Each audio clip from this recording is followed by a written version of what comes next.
Out in the woods, we collected this plant that has this odd historical use of exploding. Let's check this out and a few other historical methods of doing a controlled explosion for a rather unique use.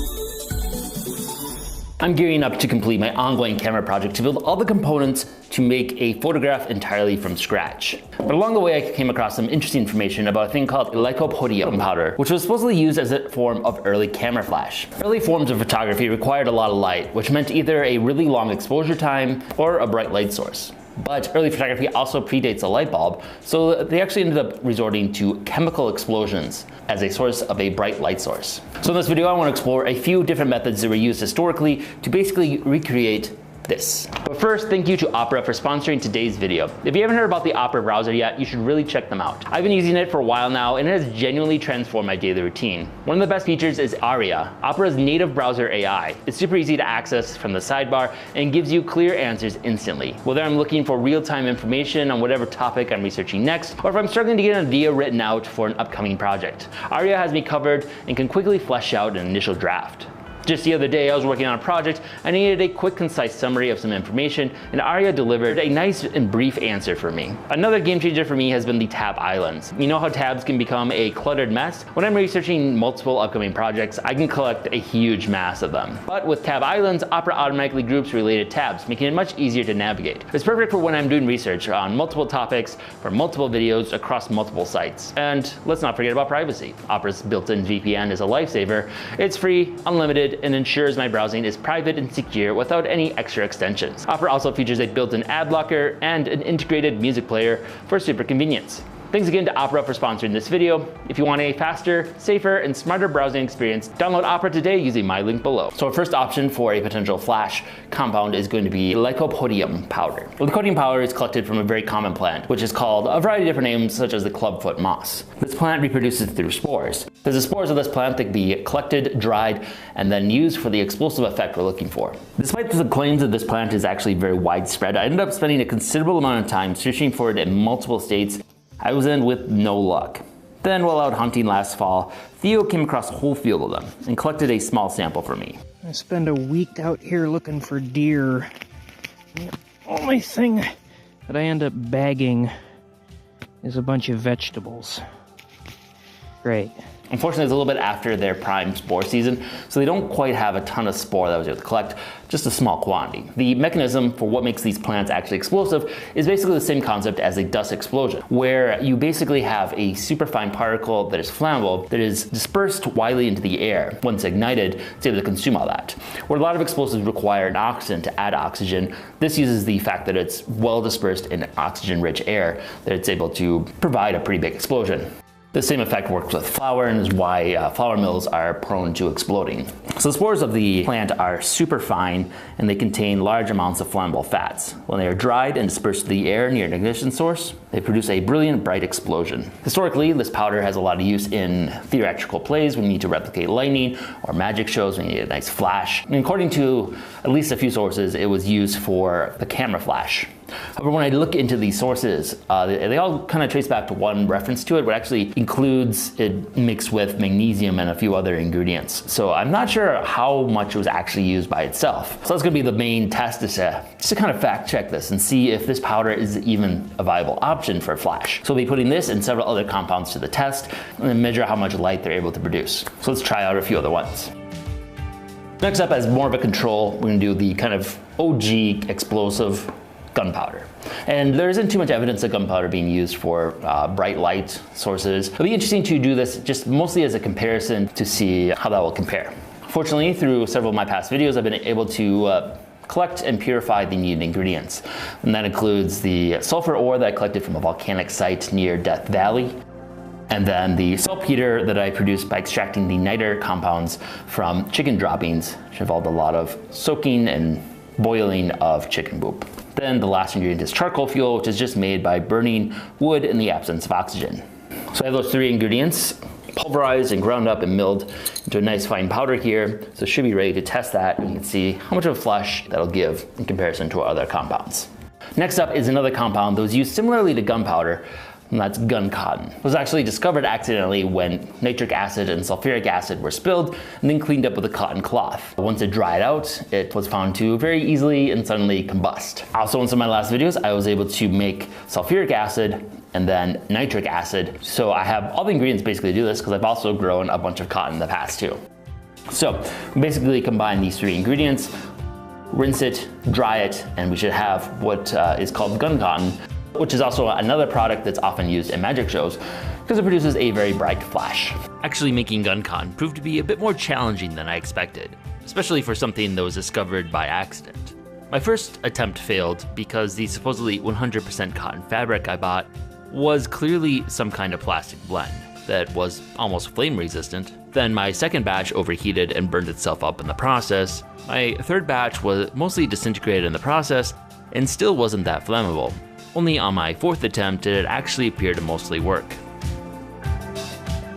Next we have magnesium, and this is what was most often used historically for the bright camera flashes, with some combination of magnesium and usually an oxidizer. At this point I have not made magnesium from scratch myself, but I do have the compound that contains at least a trace amount of it, and that's going to be some brine that I collected at the Great Salt Lake several years ago. So I do have plans to eventually extract at least a trace amount of magnesium from what I collected, but that's a little bit out of scope for this project, so we're just going to use some store-bought magnesium just so we can use this as a comparison to our other methods and see just how bright this will be in comparison. Magnesium works like a lot of metals in that it oxidizes very violently and brightly. So we just have to ignite this, preferably as a powder, so we should get a very bright white flash. Lastly, we have aluminum, and this is also another control one. Making aluminum itself is still a little ways off. We are actually getting pretty close now that we have electricity, but that'll be still an upcoming video. Today, if you're making pyrotechnics or anything that you need a flash powder for, you're often going to use aluminum. We'll have that as our last control. Next, we just need to build the igniting system, and we can start testing these compounds out. How to ignite these different compounds is the next major challenge. Working with any explosive like this is hazardous and often put photographers in danger, so a way to ignite it with some distance was preferred. The first method was aerosol based, of basically flinging the power towards the open flame of an ethanol lamp. For a simple design, we attached a leather tube to a metal funnel and attached a lamp to the end of it. Then, with just a puff of air, the flammable powders are spread into the air for the flame to ignite. A rather amusing and similar concept design was the Lampe Meteora. Very gun-looking, it actually is a small catapult that flings the flash powder into a lamp.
Last design, which is most recognizable and eventually became the standard, was the flash lamp.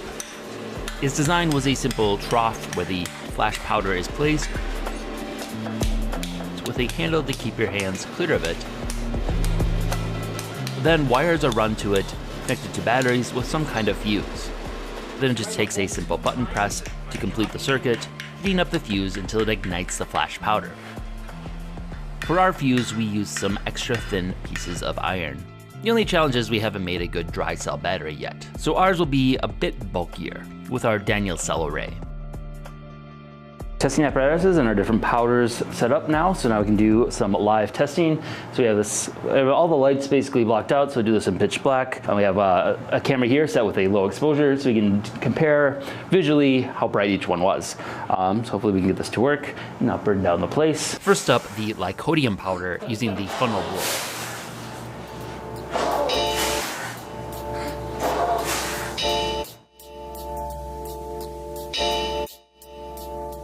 It produced some very nice fireballs and actually lit the image pretty well.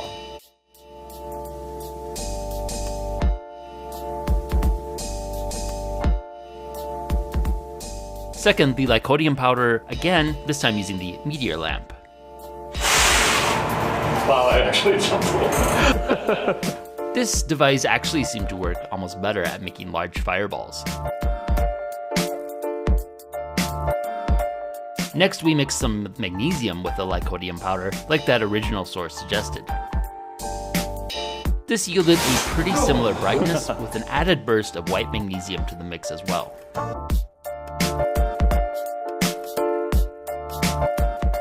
Then we tried some gunpowder in the meteor lamp.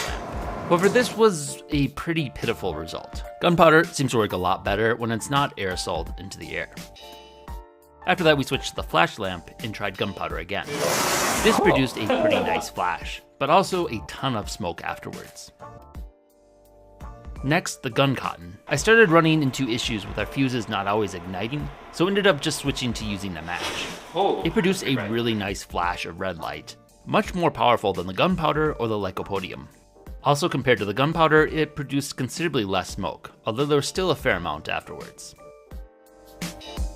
Then there was magnesium. It proved to be a bit difficult to ignite on its own, so I used the rest of my gun cotton to ignite it.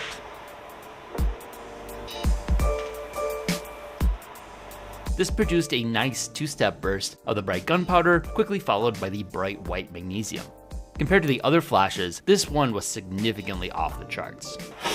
Oh, that was bright. That was definitely bright.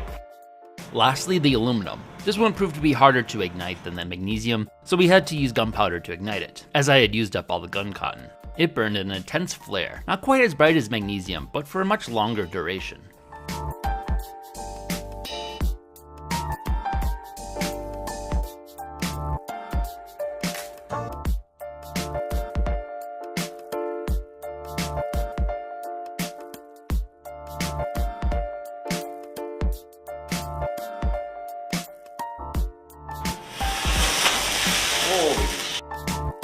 That was pretty bright.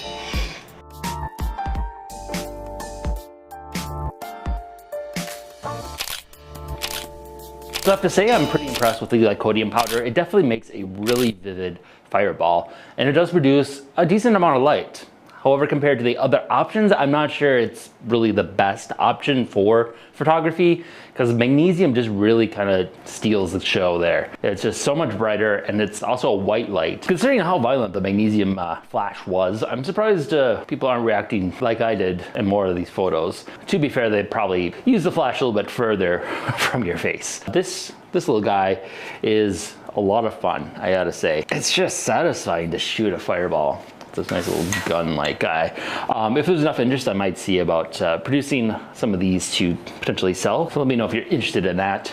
So I think I kind of go back to my initial interpretation of how Lycodium powder was used, where it wasn't so much the primary light source, but it's more the ignition source for igniting more difficult to light things like magnesium, as that source describes, because magnesium is just so much brighter. So when you have access to that, it just seems like the obvious choice. But because magnesium is a little bit difficult to ignite, I could see how the Lycodium powder would offer a nice ignition source to get things hot enough for that. If anybody knows of any better sources for the use of Lycodium powder for a flash, let me know. I definitely would be interested to check that out. But in the end, I feel like this is more of a theater effect product than actual bright flash for photography. So with some videos coming up pretty soon, I'm going to be diving back into the camera project and trying to produce some early forms of film and trying them out in various scenarios. And now, thanks to this experiment, I have some ideas of what to use for additional light sources if necessary. This is also going to be a little bit of a light introduction to the more explosives we'll be doing as we start to explore the age of gunpowder and kind of the evolution of how we got to guns and cannons. So this is kind of an initial testing ground to see just how much we can get away with on the YouTube algorithm. A lot of the rules are kind of vague, but there is a decent chance that the videos will get age locked or demonetized or just deleted. So if you are interested in videos like this and you want to see more of them in the future, consider supporting on Patreon. Kind of gives us a little insulation from any demonetization that might happen on YouTube. And if there's enough support, it allows us to produce content that potentially can't even live on YouTube. So if this is something that interests you and you like our channel, channel, consider supporting us on Patreon as we approach these new topics. And as always, thank you to my current supporters on Patreon. You guys all make this possible. Thanks for watching. If you enjoyed this video, be sure to subscribe and check out other content we have covering a wide variety of topics. Also, if you've enjoyed these series, consider supporting us on Patreon. We are largely a fan-funded channel and depend on the support of our viewers in order to keep our series going. Thanks for watching.